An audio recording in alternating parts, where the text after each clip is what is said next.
It's Monday, cocksuckers, and you better come prepared because they don't fuck around on Monday. Monday, most people come in, I had such a great weekend. Oh my God, go fuck yourself. That was then, this is now, bitch. It's a whole new set of rules. It's Monday. If you ain't waking up with the taste of blood in your fucking mouth like a shark 5 feet from the shore, you fucked up. You understand? Because Monday is when you go, everybody else is like, still the weekend, you fucking go. Yo, what is going on, everybody? It is Motivational Monday. We back at it. It's the start of the week. We here to do what we do, which, as my brother always says, we're going to splatter some things on the wall. We're going to talk about them. Yes, sir. To what you do and how you think. And if they do or they don't, it's cool, but at least you now have them as part of your repertoire. Bigger and better than that, my friends, is also the fact that we back. The weather's changing. It's getting a little cooler now. The nights are coming quicker. So, the day starts slower. It's weird because, you come home now, a hot 4:30 is dark almost. You're like, wait a minute. Yeah, this is my time of year, though. Did you see the picture I posted? I posted a picture with my winter coat, one of my overcoats on. Got my little tie on this shit. And I got my little smirk and said, it's my time of year, baby. I love this time of year too, man, because as a matter of fact, that's why I love New York. I know there's a lot of us, people tuning in from everywhere around the country, and we appreciate, first of all of the people who are tuning in and, check out the show and comment and love it. But what I love about the fact that we have to change the weather is you get to change up your style. No disrespect to the warmer climated places around the country is dope. I think it's great that you guys have, warm weather most of the time and everything, but there's something cool to, Talent's point where you get to put on a vest or put on a turtleneck or whatever your style is, a fedora, and you kind of get to incorporate that into what you do on a regular basis. So big shout out to that. Big shout out to my partner in crime, or one of my partners in crime, as you see him there on the screen. His name is Talent. He goes by the single name. One of the funniest dudes in the business. Been doing it for a long time. We love what he does. And bigger than better than that, some of y'all may or may not know, but he empowers the people who he has around him. And that is really what makes this man not only the name in sake, but looking for that and finding it in people and helping them to turn that light on in themselves. So I appreciate you and salute you, King, for that. No doubt, brother. Listen, man, salute goes right back at you. Coming off a stupendous, beautiful weekend. I want to start off thanking my Lord and Savior Jesus Christ, because the entity, as we know him, because he has many names, he has many connections and relations with everyone on earth, but my Lord has slowly trying to get my shit back to normal, and I appreciate that shit. You know what I mean?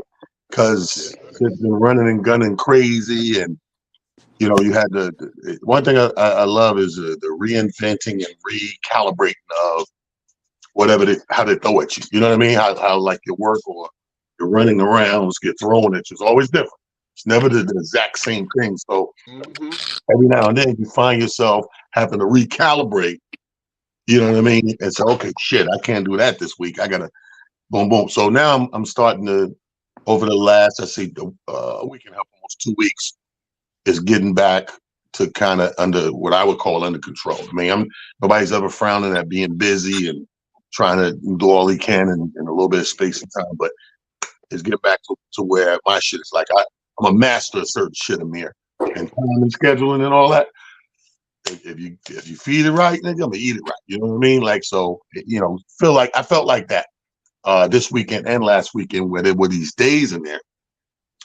It wasn't a constant back-to-back barrage, which is a back-to-back the barrage on your energy and your sleep and your movements and everything. But it was calculated, almost like the universe calculated. I know we're coming out of we just not too long ago it came out of Mercury retrograde, but it kind of calculated back to what I'm like, oh, okay, this is a little close to normal. My shit ain't gonna never be 100% normal, but it's very close to fucking normal. So yeah, great weekend. Had Friday off, got to do some family stuff I was obligated to do Friday. with the fam. Shout out to my brothers and my sisters, my siblings, man. It's 8 of us crazy people. And so got that done. Saturday had to wake up early. And we were just talking about this off air. American Airlines, I'm gonna need y'all to get your shit all the way back together. When corporations get cheap or tight or whatever they want to call it, frugal, whatever they want to call it, we suffer. There's no goddamn way. Y'all know I've been going to Rochester 30 years straight, and I ain't never did 2 motherfucking things this weekend. One, spend way too much on a hotel room. Like, way too much. But it's so much was going on in the Rock. The cheapest room was $300. That's the rate. I ain't counting New York tax, nigga, and travel and all that. But that was one. Number two, I'm just going upstate. I wish if I would have knew they got rid of all the early directs to Rochester and Buffalo, you got to fucking connect. I would have just fucking booked the train, because no worries on the train. People be like, oh, that's a long ride. It's 5.5 hours, 6 hours. I say, yeah, but if you ever factor in all the actual hours you do when you fly somewhere, you're still back at that 6 hours. Running Am the I gate. right?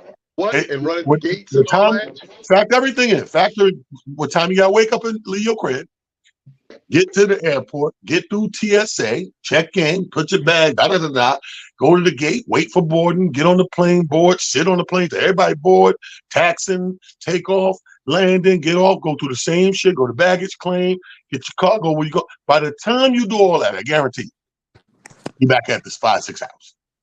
So like I said, if I knew they had gotten rid of or changed the way they're doing the flights, I would have did that.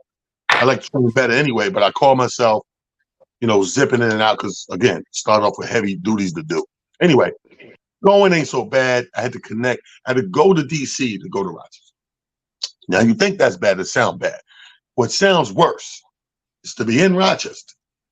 All you got to do is come back down here, downstate, and got to fly to fucking Charlotte to connect to come back to New York. Bitch, I'm in New York. Did my text come through wrong? Did it say I want to buy a farm? The fuck?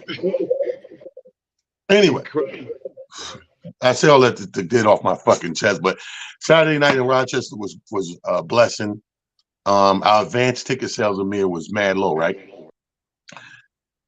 I mean, I'm talking about all the way to the morning because I'm up there early in the morning. So I'm like, okay, cool. So I hit the radio, because radio buys a clump of tickets, and I can give these to people that I know in town. And they got lucky. They got a free show or whatever, courtesy of WDKX.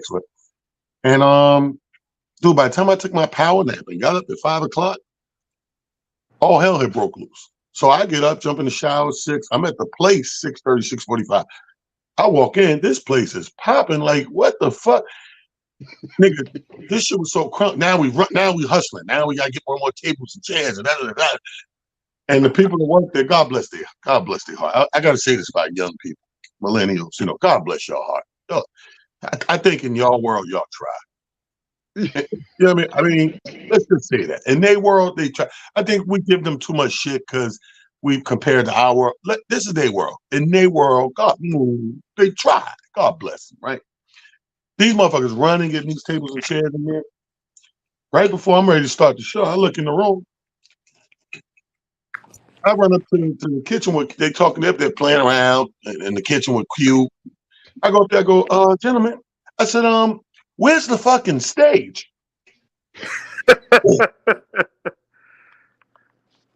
Everybody like, I was like, everybody looked at each other, 4 niggas in the kitchen, like, and I'm just standing there like, you do all this shit. The first thing you put in the fucking room is the stage. So anyway, show ended up being packed. A good friend of the radio station, my lawyer friend, his name is Al Parisi. Like he's a part of a firm up there, Parisi and Bellavia, and they like, how we got these shits to come on TV and hit them. They like that shit. They rocking, but this dude actually gives a fuck about the community. You know what I mean? He gives a fuck about the constituency of the people that he's trying to help and work for. So he came out, made my night. We had a DJ sub in, bro. I was like, I loved it. I loved it because like Ain't nothing like this is funny because it's perfect for motivation money. There's nothing like a black motherfucker that wants the job. Let me say that. Let me say this shit. You want to see a nigger at his best? Put a black nigga in a position that he want that job. Auditioning? What? Like unofficially. Like nobody said you auditioned nothing, but you know you got an opportunity. Show these motherfuckers what I can do, right?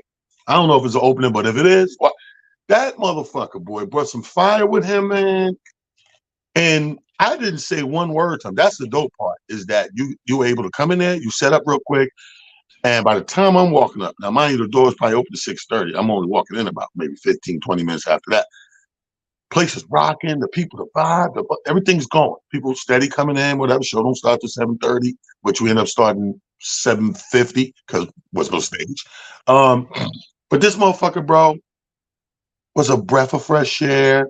He just looked at his crowd, his audience. Amir, you know how that is with us. Yes. He knew what to do. He went in, knew what to do, never spoke to him, even when the comedy started.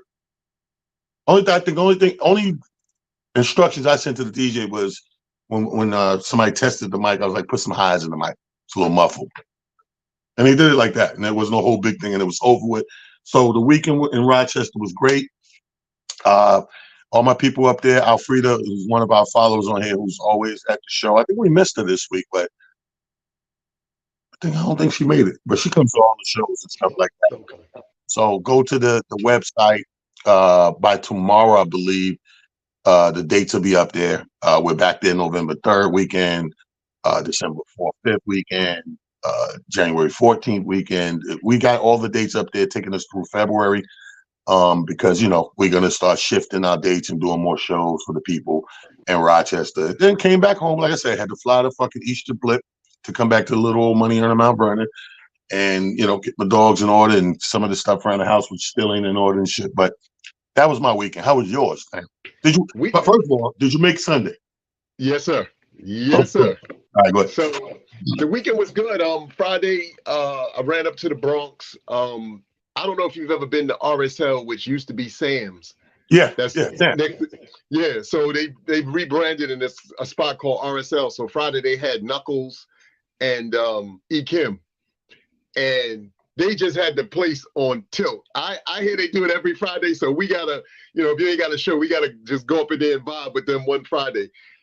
T, when I said they was playing everything, they was playing everything from gospel to. I was in there like, yo, this is just a vibe. Like we in here, and they just having a good time. Big brother Sealy, we watching you over there. You sure you good? Whatever. We drinking rum punches. It was off the chain, so that was dope. Friday night, Saturday. Two of my other team members, and you know, this is something, you know, I'm gonna put out there for people. If you have parents who are elders, and it doesn't make a difference if your mother's still alive or your mother and your father's still alive, do yourself a favor and do what some friends of mine said: date your parents at this stage of their life. And it just simply means go put in that time. And it could be anything from, you know, taking your mother or your father or your parents to grocery shopping, or actually going out on a date. Y'all go, you know, Denny's and sit down and chop it up and laugh and, you know, whatever. And two of my very good friends brought this up a while back, and they said, you know, it was something that was on their spirit and on their heart, and they, you know, mentioned it to those of us who was at their retirement party. So Saturday, I got a chance to, you know, run up to Bronx and spend some time with my mom and, you know, chop it up with her. And it's always just a breath of fresh air. It's weird how, you know, I guess as our parents age, there is the telling of the same story. So after a while, it kind of throws you. But I promise you, it's well worth it because, one, if your parents don't have their siblings and their friends, they don't have a lot of people to talk to anymore. So this is an opportunity for them to, you know, be in that space, be in that energy and share. So that was really, really dope. Saturday, hung out with my mom for about 4 hours, chopped it up with her. And then, like you said, Sunday, Tammy and his joint was, first of all, it was off the chain. Slate was crazy. It was, and it was crazy in a good way though, T. It was crazy in a way that was industry circa the 90s, circa every joint that we've ever done. It was that energy, but it was kind of classic and funny too, because, you know, you and I laugh about this and we joke about this just generally speaking. You had everything from your classic Buicks in there to your new model, to your new model cars, and everybody just trying to figure out where they fit in. And I always think that that's just amazing to watch people try to, figure that out for themselves. So it was a lot of that, and the spot was on tilt. And to be honest with you, the highlight of the afternoon was the Jets winning. When I say the crowd in there was because they had the Jets game on, they had the Rams game on, and they had one other game because they had these big flat screens that they could play 3 games at a time. Right. And everybody was watching that Jets game, bro. And when, homeboy got the scoop up at the end of the game and sealed the deal, everybody there was hyped. But it was dope. The music, and then Goldfinger, they had Goldfinger, and I forget who the other DJ was, but both of them. First of all, Goldfinger was Goldfinger. But the other DJ who came on, and I promise you, T, I thought this was so dope. He said, look, don't come up here and ask me for Afro beats. Don't come up here and ask me nothing. He said, I'm a grown-up. I'm playing grown reggae. He played all the stuff that we came up on, the whole set. He said, don't ask me, and just killed it. Everybody was in there like, oh, I forgot. I said, so you don't forget all the great music that we had. So it was good. And then, just sprinkle of stars in the building. I saw Drez from Black Sheep. I saw, I'm not sure if it was Chi Ali. I know it's one of the, younger rappers. It might have been Chi Ali. I think he was in there. Of course, our brother Alamo was in the building. And then, a few basketball players, this, that, the third. So it was a really, really nice event, but a good look. And it was perfect because it was that 3 to 10. So you. Oh, yeah. See, now, had I not had to go check on my farm, you would have been in the building for that. I would have fucking been in the fucking building. Dude, all that fucking shit. See, and thank God I'm the type of person.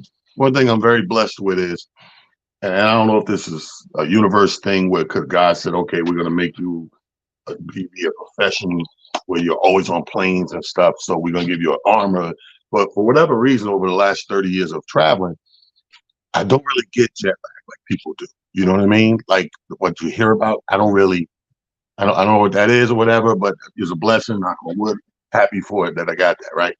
So my plan, that was my original plan. Oh, I'm gonna get these flights. I'm gonna get the first thing. I'm gonna come back. I got time to get dressed, feed the dogs, boom, boom. We're gonna hit the city and blah, blah, blah. Man, listen, this shit never happened. Sean's hit me. Let me send him. All right, so told him check his DM where I sent the link. So yeah, that right there. So I want to start the show off. Welcome. Sorry everybody. That was a weekend recap. We had good weekends. Welcome to Motivation Monday. I'm going to kick it off with something that I got to talking to. So I'm at the bar, waiting for the show to get set up and start in Rochester the other night. And another young lady, I met her about, that'd be 8-9 years ago. She started coming to our shows out in the Rock, right? And her name is Linda. So Linda comes to the bar and we're talking, chopping it up and whatever. And a mutual friend that we know, there's a big car dealership business in Rochester called Henderson Ford. Okay. We know the Henderson family. From being in Rochester, the Henderson family. We've done business with the Henderson family. They've sponsored our shows. I mean, we've worked everything from the father to the kids, the daughter, the son, and everything. So actually, they had the son, young dude, man, Brian. And Brian actually was an aspiring comedian. And when he told me that, me and him kind of like had a little connection or whatever, even more. He passed away. Oh. Now, I didn't know in August he had some sort of stroke or something. And he was in the hospital dealing with it since August. I didn't know this. I only knew a week ago when the news came that he passed, right? So we're sitting at the bar and we're talking, and I'm scrolling, when people pass, you scroll down Facebook and you try to see if there's any more information and whatever. So while I'm scrolling, I find that the information services are tomorrow, I believe. And I see that somebody, obviously not the deceased, but someone put a link up to all these donation things. Now, this strikes a conversation. And the conversation, I said, I'm bringing that up Monday because it's been on me heavy thinking about it. Like, this day and age, I believe that people are abusing this GoFundMe or whatever outlet they use to fundraise, right? I'm watching it being like just crazily abused on some, yo, my son, he want these Jordans, man. Yo, donate, blah, blah, blah, here go my cash app or here go the GoFundMe and all that. And I hate to see that. Now it's at the point, I mean, I'm not even gonna lie, in the last couple of years, everybody who passed away, somebody put one up.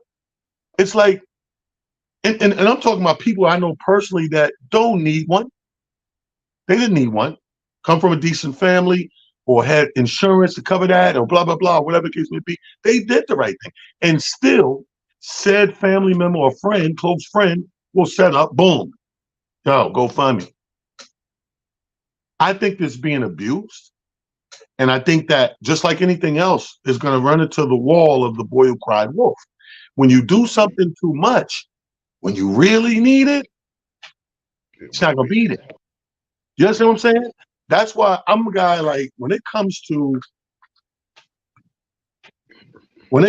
I will borrow money from a loan shark before a person, like a personal friend or family member, because I know doing it that way, a couple of things.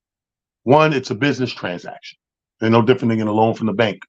I got to pay a percentage on top of that, boom, when I get it, whatever the guidelines or whatever. I like that. Cut and dry business. No emotion involved.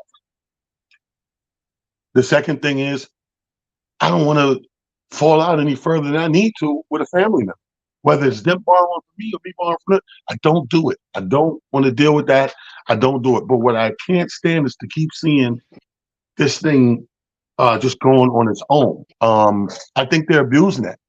You know, I think people, I don't know if you see it too on your social media every time. Don't get me wrong. There's things out there that's warranted, bro. No question. No, it's so funny that you brought that up because, in lieu of my conversation going to visit my mom, that was something that came up because, again, as you deal with life, because for everybody, life is life, and whether you want to admit it or not, there are things that hopefully, to the point the talent just brought up, you're putting in play. There is the beginning, there's that dash, and then there's the end. That's just a fact. Nobody gets to dodge that. Now, there's the confusion out there for those who have spotted Tupac in Cuba. Think Michael is down in Miami. That's a white guy named Jose. It is what it is. But much past that, you're going to come here and you're going to leave here. But in that, I think we have to your point, one, do a better job of planning properly, which means you have to have those tough conversations with first yourself, because too many of us are trying to avoid even contemplating that in our own head, heart, and spirit. And then you have to have that tough conversation if you're in a relationship with your significant other. And then most certainly you have to have that same conversation with your family. Talent, and I'm sure those of you are watching in on this and will look at this later. Nothing becomes more hard to deal with in death than money. And it could be a little or a lot. It doesn't make a difference. I had 50 cents in there. I ain't getting my 50 cents. Ain't nobody getting nothing. We flip on each other. Sometimes we get out of sorts. And to Talent's point, we fall out. And one of the things that I'm realizing, again, as I'm getting older, money you can make back, technically speaking. If for whatever reason you're put in a position or somebody asks you, can you do certain things? If the answer is no, the answer is no. Don't feel bad about that, because going into debt to prove to somebody that, you're that person or you're great or whatever the case may be, doesn't do anything but unfortunately leave you further in a hole. I've found that, again, to the point that you're making, T, not only are we abusing these applications, but then you're abusing the people who are in your corner. Because in all fairness, we run to your aid because we go, oh my God, Talent's in a bit of a bind. That's my brother. I want to make sure he's good or whatever. So you immediately, like you said, go in. Okay, well, let me see what I could do, what I could donate, and blah, blah, blah, blah, blah, blah. Only to possibly find out, one, it wasn't as serious as, as Talent said, or like he said, the situation was already handled. So who and where's these resources going to? The funny thing for me, T, is I felt that way about Red Cross and half the things that, they put on TV and say, hey, we need you to donate and this and that and third. Now, I'm not saying that the resources do and don't go to whatever they say it's supposed to, but I've always felt odd about it because in theory, we've seen far too often a lot of these situations, we find out on the back end years later, these Right. things didn't happen. You know what I mean? When this latest thing happened in Hawaii, and then word started getting out about technically what was being protected and what wasn't being protected, it made you look at things a little bit differently, especially for those spokespeople who immediately ran out there. Well, look, we need you to whoa. I heard your stuff was all right. I heard Joe Schmo stuff wasn't so good, and I get it, and I know that what happens is it's hard for us to think that people do and don't care, and that is a reality, but it's not a reality that we need to make so prominent that we negate that you're depending on your friends and family who, again, like I said, may or may not have the resources at the moment to really help you, but again, they feel burdened technically by seeing you in a bit of a bind. So they like, look, I'm gonna do what I can and be as helpful as I can. So we really have to do our due diligence. Talent is always big on saying it, and especially in that way, do your due diligence. Check all the factors. Make sure what is being presented to you is truth and not just somebody's way of being able to Yeah. fund whatever odd stuff they got going on, because there's a lot of that too. Y'all out here, you put up a GoFundMe and then I see you at the club next week and we bottle popping. Sir, you've never bottle popped in your life. Something's up. Like, what we doing? You know what I mean? So I agree with you, brother. We really have to be mindful of that. That's a I big mean, and here's the flip coin of that is when people do come out with and give their own to donate for whatever reason or whatever situation it is. I think people on the flip side sometimes see that's one side of the coin that irritates me. The other side that irritates me is when you do something out of the goodness of your heart and people got the nerve to come back on you like you owed that shit like a phone bill. That like they didn't owe you that shit. They seen something fucked up, came out with some shit. Like perfect example, I don't know if you've seen when the shit happened in Hawaii, Maui. Oprah and The Rock get together and come out and create their own fundraising situation for the people who lost their homes. It was specifically for people who was wiped out in Maui that lost their homes. Give them something to help them live and get their shit back together. I think it was like $1,000 or $1,200 a month. You know what I mean? Like, but that's out of their money. That's out of a fund. So when they put it in, he donated $5 million. Oprah did. They matched each other $5 million. So the hey go to fund starting with $10 million, right? You're gonna get these niggas. So they like, hey man, feel free everybody that feel bad about these people. You got a few dollars donate, so the fund just keeps growing, and however long it takes them, we can cut these checks and put in these people's bank account. Now the whole reason for doing it this way was one of the biggest complaints over the last decade or two with catastrophes is people who are caught up in the catastrophes can attest to you that they never received any money. We sit at home and watch our TV. Oh, they raised $2 billion, but nobody got nothing. How you raise $2 billion?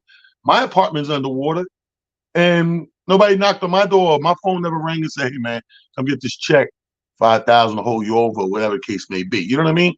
So they start getting backlash off of that shit. You know what I mean? Which is whack. If somebody doing something out of the kindness of their heart, leave them the fuck alone. They trying. Yeah, I agree. That's, and like you said, it's such a weird space that we're in, and even much more so. I think my brother was sharing this with me. I haven't been to San Francisco, but he said like we see the homeless situation. You probably more so than even me, especially with you traveling around the country. And I think what people are seeing and don't understand is, as we're dealing with these moments and these things, you have to say to yourself, yes, it behooves us all to be charitable, but you have to be charitable in a way that also makes sense, because there are 999 scams out here, and great person.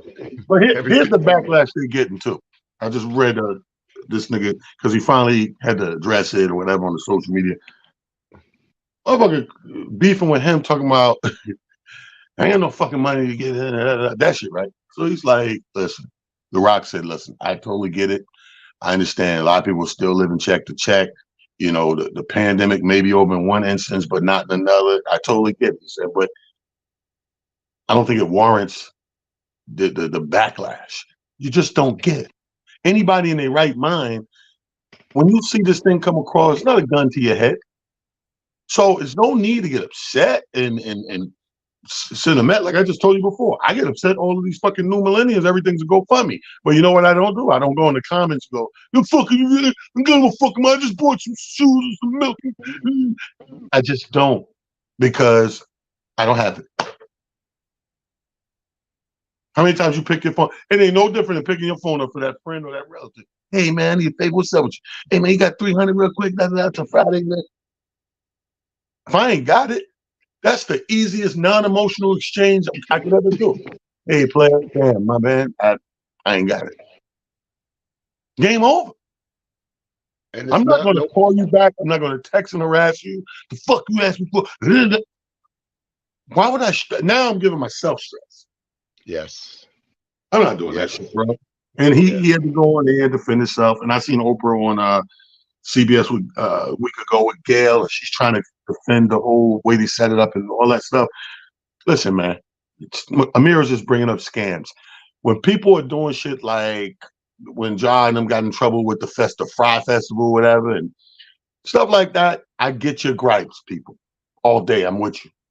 Fist in the air, what you need me to do, Afro pick, all that.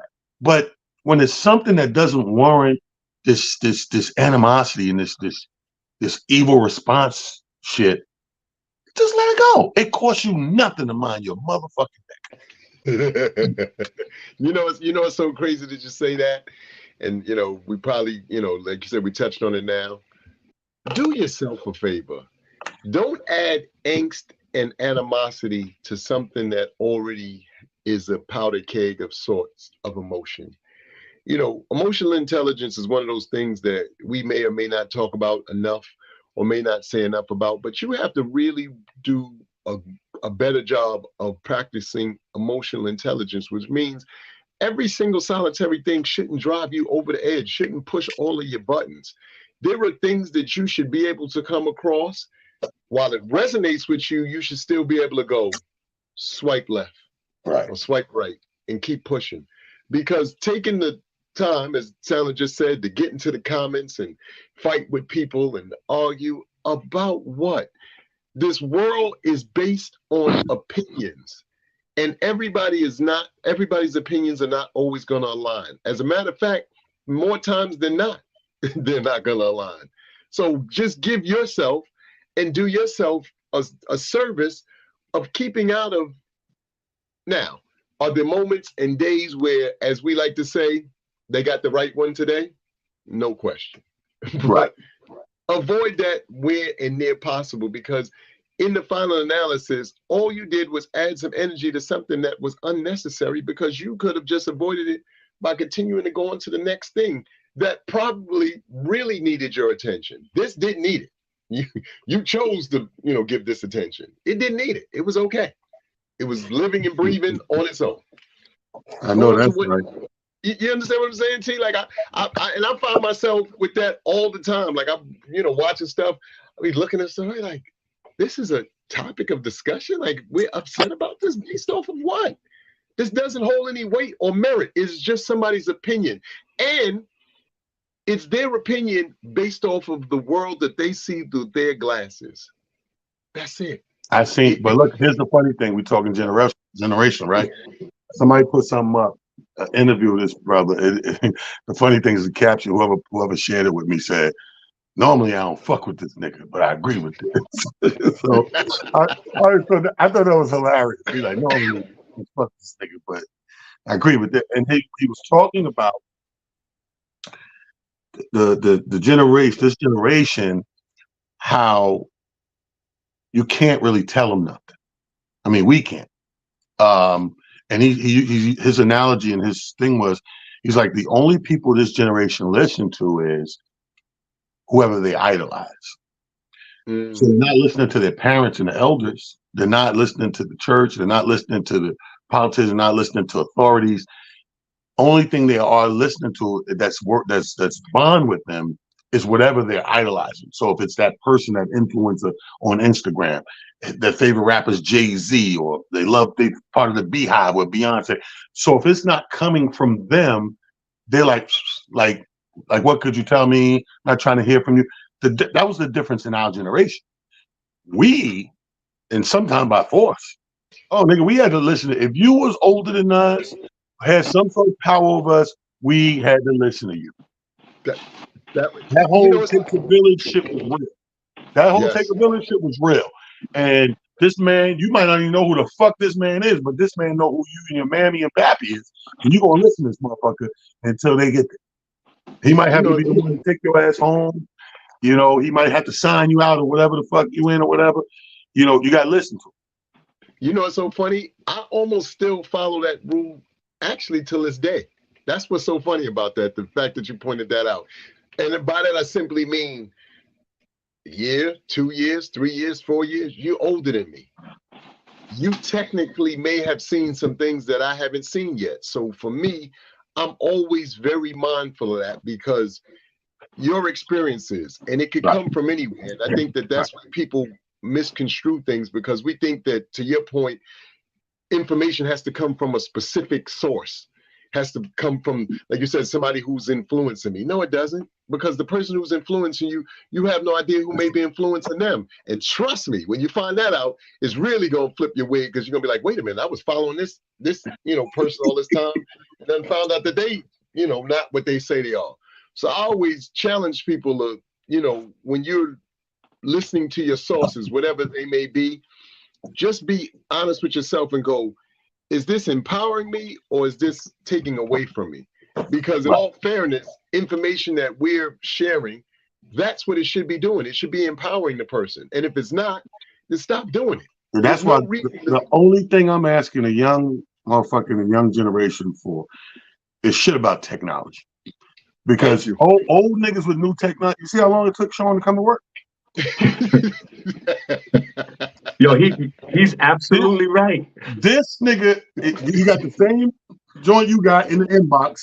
The nigga called me 3 times. So what did I do? Nigga, just like a text, click on it. That nigga said, yeah. But when it comes to my young generation, my son, all the time, like, and if it's something that to me, there's a certain amount of technology I want to know because I can use it on a daily basis. And there's some areas I don't feel like going that far. And that's why I pay people or give it to my son or somebody young. Go, yo, man, make a collage or make a video or reel or whatever all that dumb shit is. Like, I'm so not concerned. So not. Welcome to the show. The third host is here. Welcome to Motivation Monday. Sean Harvey. Yes, in the building.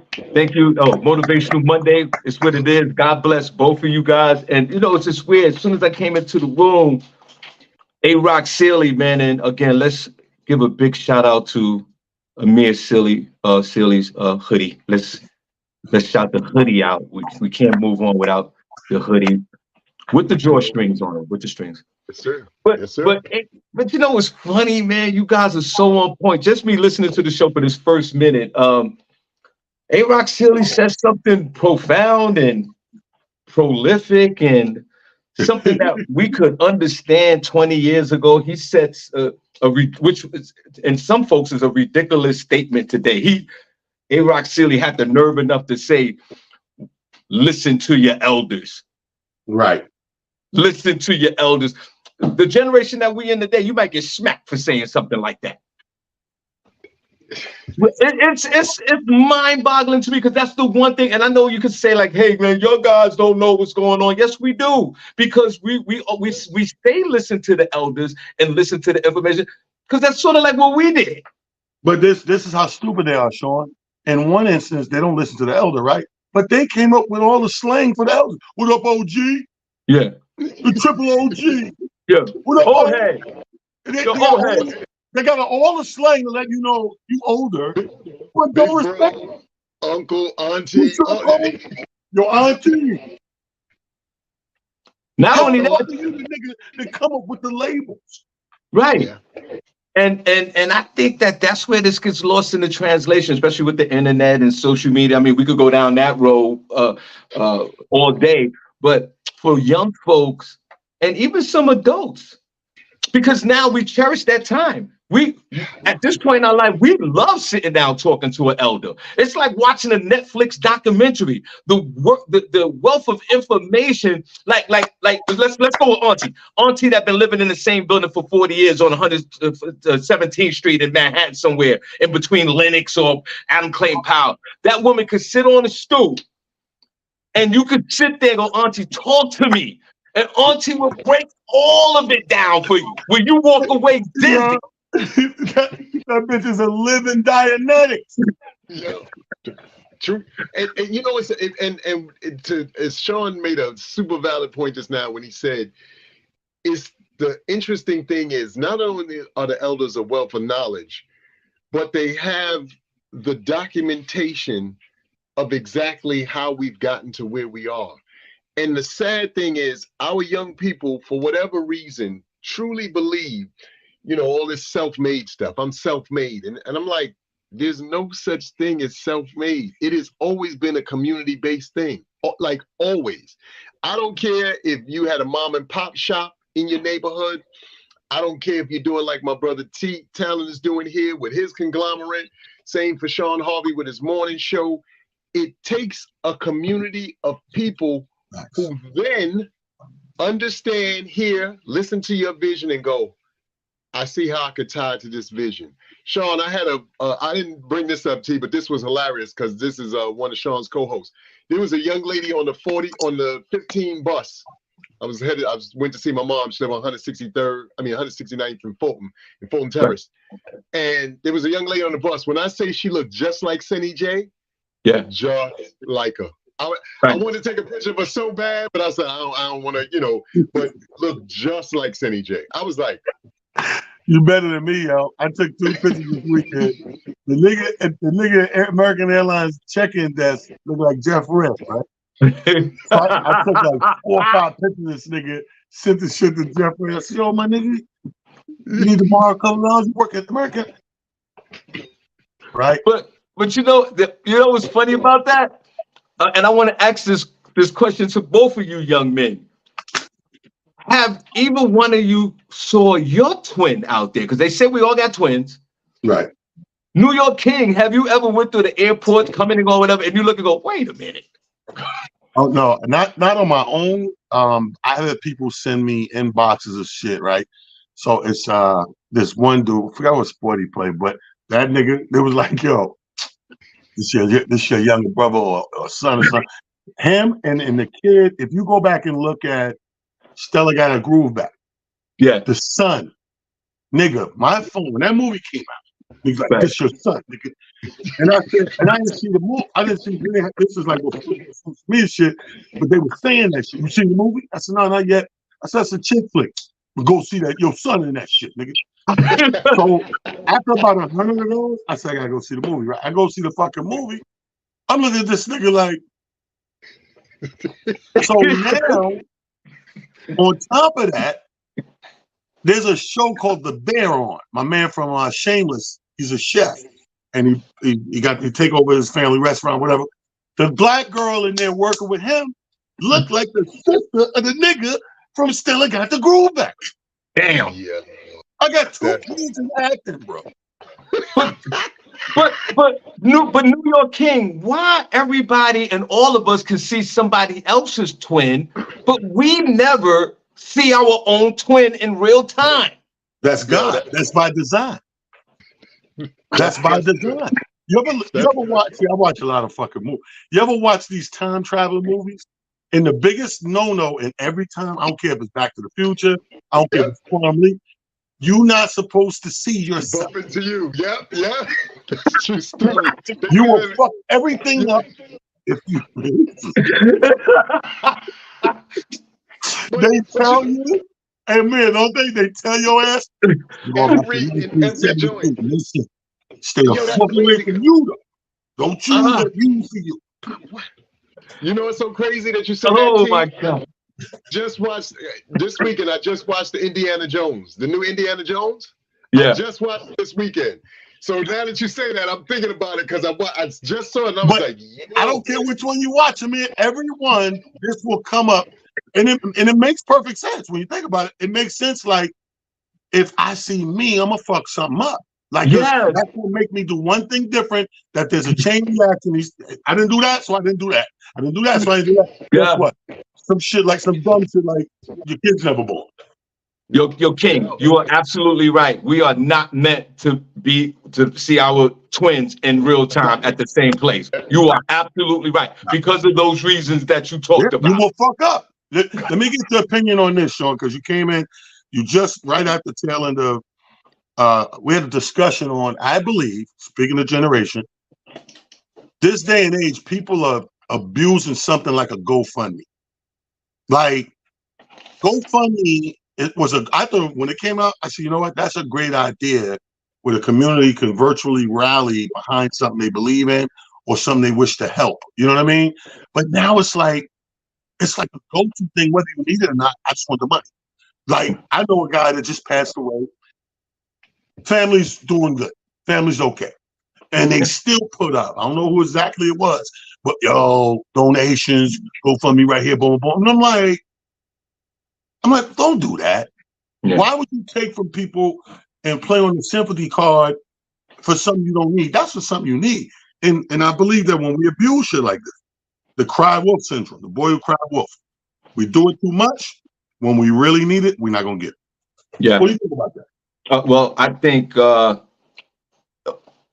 Like what you said in the beginning of it was a great idea, and I knew that the GoFundMe was going to go downhill when they changed all their policies about dispersion of money, especially when they did the scam with the homeless vet and the lady, and they gave her $20 at the gas station back a few years back, and they raised like $500,000, and he went to Vegas and they spent the money, and they all wound up going to jail. I think that GoFundMe is definitely downgraded to something minimum at this point, where people are just so cavalier on just requesting money for basically anything. A young lady I saw, she was moving and she needed gas money to move her furniture and all that. I'm like, really, that's what we're doing? And you're right. What if someone really needs it? Because I'll be honest with you, man, it polarized me. Somebody I saw through the Facebook, somebody had a little cancer, whatever. They wanted some money. I was like, nah, I'm good. And we can't hear you, T. We can't hear you. We can't hear you. I said, I think I'm heading on mute. Took a call. I think like this, and probably because I've been in it trying to help people a couple of times personally. And I think a lot of time people don't give a fuck until they see it's working. And then eyes get big, like my grandmother would say, your eyes get big in your belly, and you're like, oh, yeah, I'm gonna get that money and I'm gonna do that. Now you came on there to get funeral money. Yeah. Now funeral 3,000, 5,000. Your shit got 27,000. Now all of a sudden you like, yeah. Now this nigga become an afterthought. Well, bury this nigga son to get that Jetta. Yeah. What? Right. As soon as it's in the ground, nigga, ride with me to the dealership. So I think it's one of those things where, but that's why also we shouldn't be using this like this, because I guarantee you, one thing about shit we do, nigga, when we abuse it, it'd be short lived too. So 4 years from now, nobody's gonna be mentioning GoFundMe.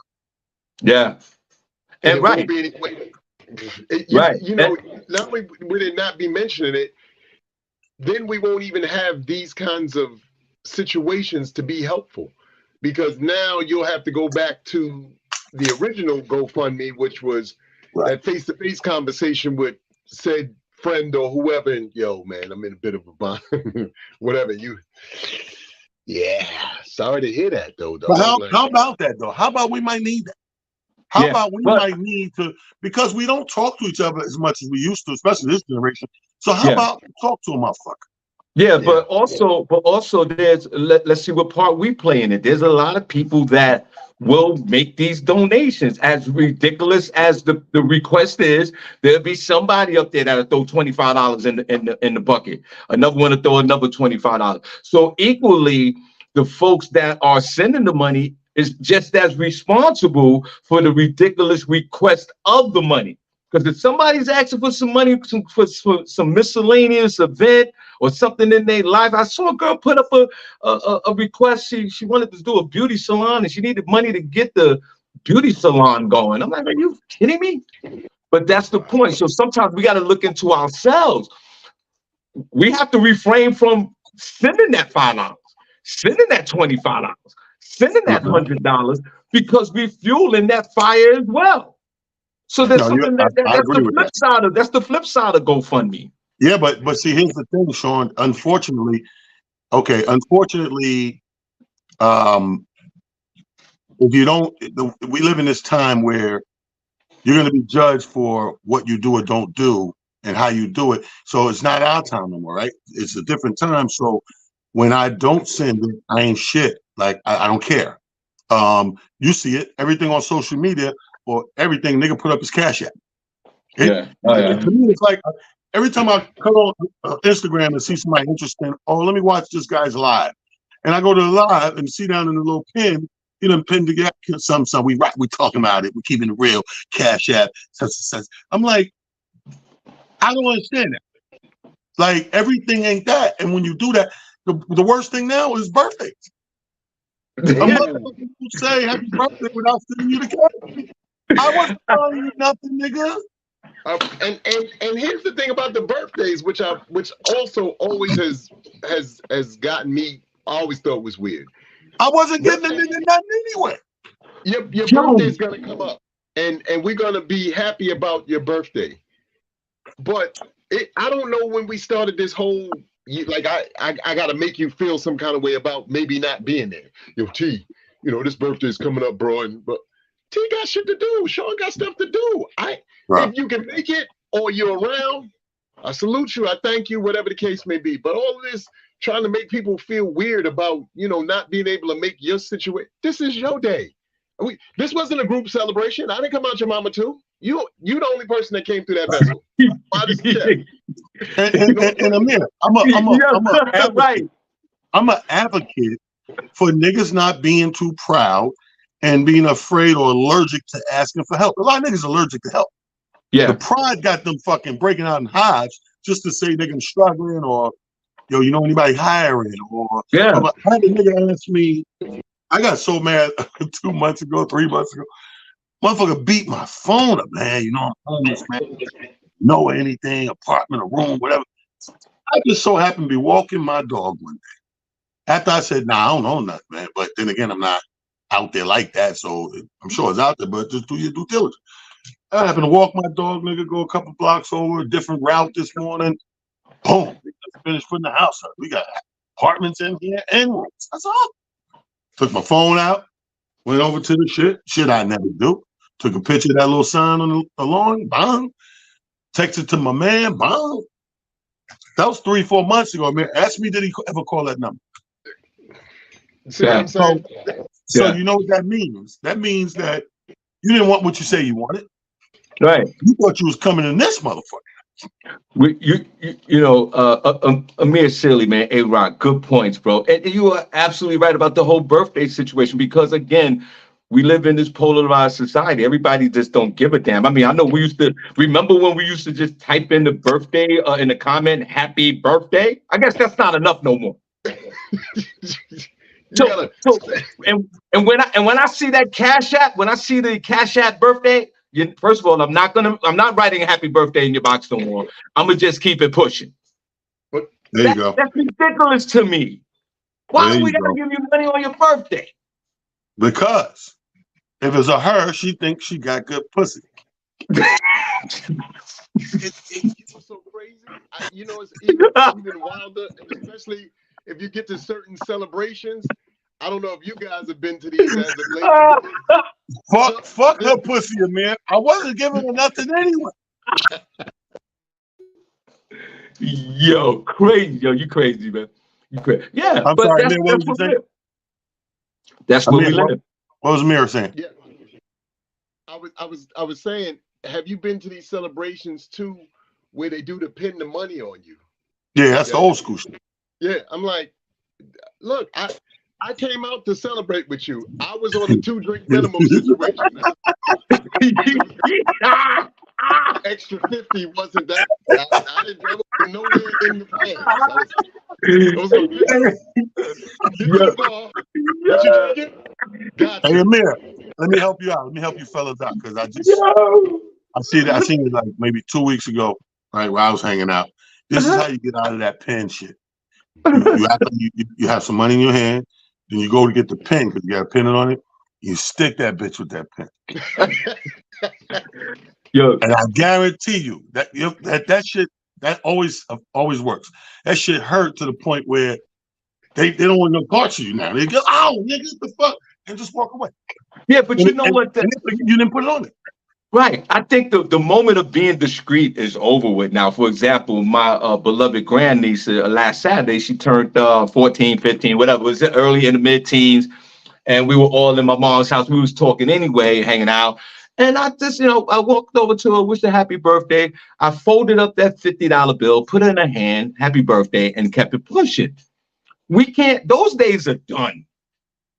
Yeah, you don't even have that moment no more because you got to walk around like it's Thanksgiving Day at a Mexican Days parade with a costume on, and we got to pin money to you. But Amir, silly, thank you.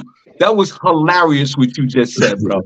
I'm so mad right now. I'm ending this shit angry. I'm at the end of the show and I'm angry. I need a drink. I swear to God, if I go in this bar and anybody got a Cash App up or the pen thing on, I'm smacking the shit out of somebody. Anyway, ladies and gentlemen, this has been funny and fun. We at the end. I got to get out of here. It is Motivation Monday. You see the God right there, A-Rock Silly, a.k.a. Amir. You see my man Sean Harvey from the Sean Harvey Morning Show. Tune in every morning in the week and check him out. Shout outs to this Thursday. First of all, this Tuesday, Salsa. My New York King Rob Stapleton is celebrating his birthday. Going to check him out tomorrow. Thursday, going to be at Queens, my spot, the lounge out there, Truth Lounge. 9:00 show come out last week was stupendous. Sleepy Floyd, your good friend, will be in the building. Friday, Saturday, Sunday. The New York Kings tour is out in the Improv in Raleigh, North Carolina. So if you got any family in Raleigh, let them come on out, check out the New York Kings comedy tour. We'll be there for 5 shows, Friday, Saturday, and Sunday. And then next Tuesday, Sean, guess what? Your boy is at Salsa. Me and my son, both talents, both of the Kellys. It's called the Family Feud. Isaiah Kelly, Gerald Kelly versus Talon Harris and Talon Harris Jr. It's going to be stupendous. It's going down next Tuesday, the 17th. Get your tickets. There's been Motivation Monday. Ain't a goddamn thing you can do about it because we love you. Get your fucking hand off that Cash App and go fund me, you motherfucker. Go to work. Go to work. I'll see y'all, man. Love you. Later, man. It's Monday, cocksuckers, and you better come prepared because they don't fuck around on Monday. Monday, most people come in. I had such a great weekend. Oh my God, go fuck yourself. That was then. This is now, bitch. It's a whole new set of rules. It's Monday. If you ain't waking up with the taste of blood in your fucking mouth like a shark 5 feet from the shore, you fucked up. You understand? Because Monday is when you go, everybody else is like,